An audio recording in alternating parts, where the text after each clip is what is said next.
आज हम एक ऐसे प्राचीन ग्रंथ की गहराइयों में उतरेंगे जो परम मुक्ति के ज्ञान का वादा करता है। ये कहानी है कैवल्य उपनिषद की, एक ऐसा संवाद जो हमारे अस्तित्व के सबसे गहरे, सबसे बड़े सवाल का जवाब देने की कोशिश करता है। तो चलिए इस परम रहस्य को समझने की कोशिश करते हैं। सोचिए, वो कौन सा गुप्त ज्ञान है जो इंसान को उसके सारे दुखों से हमेशा के लिए मुक्त कर सकता है? क्या सच में कोई ऐसा ज्ञान है, कोई ऐसा सत्य है जिसे जानने के बाद सारे पाप, सारे दुख, सब कुछ मिट जाता है? यही एक सवाल हमारी आज की इस पूरी चर्चा का केंद्र है, और यही वो खोज है जिस पर हम सब साथ निकल रहे हैं। और ये सवाल सिर्फ हमारा नहीं है, यही प्रार्थना, यही सवाल महान ऋषि अश्वलायन ने खुद सृष्टि के रचयिता भगवान ब्रह्मा से किया था। ये एक शिष्य की अपने गुरु से परम सत्य को जानने की एक गहरी पुकार है, और बस यहीं से हमारा सफर शुरू होता है, एक साधक की परम ज्ञान की खोज का सफर। तो फिर ब्रह्मा जी ने इस इतने बड़े सवाल का क्या जवाब दिया होगा? उन्होंने जो रास्ता बताया ना, वो शायद वो नहीं था जिसकी उम्मीद ऋषि अश्वलायन कर रहे थे। ये कोई पूजा पाठ या दुनियावी कामयाबी का रास्ता नहीं था, नहीं, बल्कि कुछ और ही था, कुछ बहुत ही ज्यादा गहरा।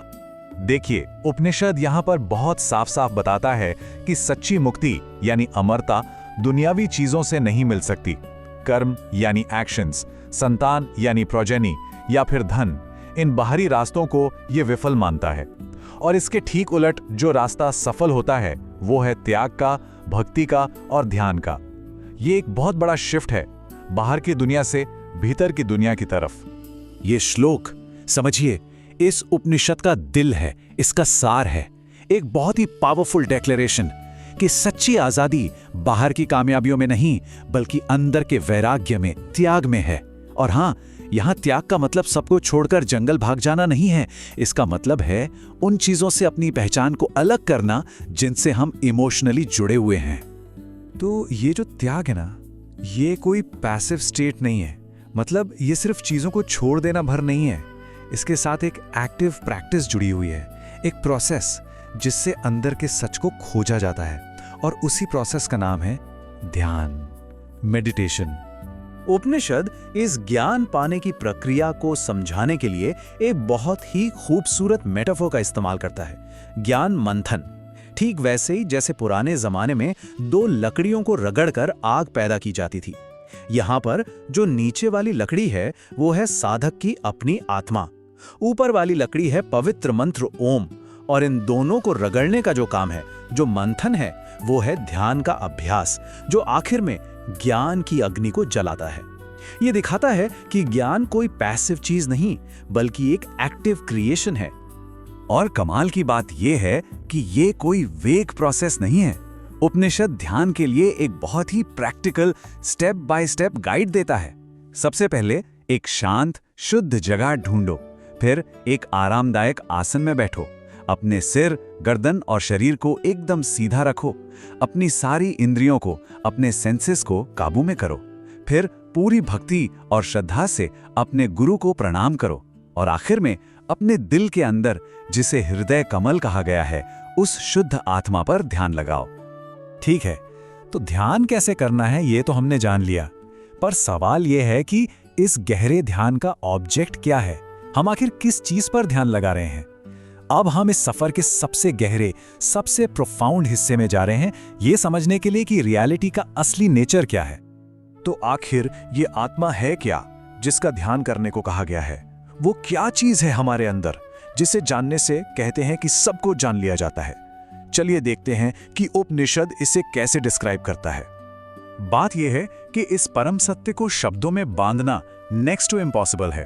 इसीलिए उपनिषद इसे नेगेटिव टर्म्स में बताता है। अचिंत्य यानी जिसे हमारा मन सोच ही नहीं सकता, अव्यक्त जो कभी पूरी तरह प्रकट नहीं होता, और अनंत रूप जिसके कोई अंत नहीं, इतने रूप हैं। ये हमारी समझ, हमारी बुद्धि से बिल्कुल परे है। और यही वो एक तत्व है जो हर चीज का सोर्स है, हर चीज का मूल कारण। जो कुछ भी पास्ट में था, जो अभी है और जो फ्यूचर में होगा, वो सब का सब उसी एक परम सत्य से निकला है। ये टाइम और स्पेस के पार है, पूरे एग्जिस्टेंस का फाउंडेशन। और ये बात कितनी खूबसूरती से समझाई गई है कि जिन्हें हम अलग अलग देवी देवता या शक्तियां मानते हैं, जैसे ब्रह्मा, विष्णु, शिव, या फिर त्राण यानी लाइफ फोर्स, या टाइम और स्पेस भी, ये सब असल में उसी एक परम रियलिटी के अलग अलग चेहरे हैं, अलग अलग फॉर्म्स हैं। यानी इस सारी डाइवर्सिटी के पीछे एक ही परम सत्य है। और अब हम उस साधक की यात्रा के शिखर पर पहुंच रहे हैं। त्याग और ध्यान के इस रास्ते पर चलने के बाद आखिर में क्या मिलता है? वो अंतिम साक्षात्कार क्या है? वो कौन सा एक ज्ञान है जो सब कुछ बदल कर रख देता है और हमेशा के लिए मुक्ति दिलाता है? यही वो महावाक्य है, अंतिम बोध कि वो जो परब्रह्म है, जो इस पूरे ब्रह्मांड की आत्मा है, जिसे साधक बाहर ढूंढ रहा था, वो कहीं और नहीं, वो साधक खुद है। तत् त्वम असि, यू आर दैट, तुम वही हो। ये वो पल है जहां डुअलिज्म खत्म हो जाता है और नॉन डुअलिटी यानी एकता का परम अनुभव होता है। इस ज्ञान के बाद मैं की परिभाषा पूरी तरह बदल जाती है। वो एक शरीर तक सीमित नहीं रहती। तब जो अनुभव होता है वो कुछ ऐसा है, मैं अणु से भी छोटा हूं और मैं ही सबसे महान भी हूं। ये पूरा ब्रह्मांड मेरा ही स्वरूप है। मैं ही वो सबसे प्राचीन हूं। बिना आंखों के सब देखता हूं, बिना कानों के सब सुनता हूं। मैं पुण्य पाप, जन्म मृत्यु, इन सब से परे हूं। ये विरोधाभासी बातें उस चेतना की स्थिति को बताती हैं जो हर सीमा के पार है। और इसी परम अवस्था का नाम है कैवल्य, एब्सोल्यूट फ्रीडम। इसी के नाम पर इस उपनिषद का नाम है। कैवल्य का मतलब है अकेलापन या परम एकता।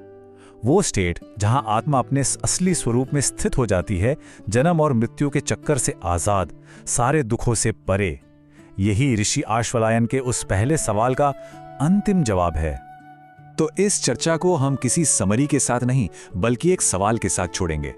उपनिषद ने रास्ता तो दिखा दिया, पर इस पर चलना तो खुद ही पड़ता है। तो सवाल ये है कि जब सब कुछ त्याग दिया जाता है, कर्म, धन, पहचान, यहां तक कि हमारे विचार भी, तब पीछे क्या बचता है? वो कौन है जो शेष रहता है? बस इसी सवाल का जवाब ढूंढने की यात्रा कैवल्य की यात्रा है।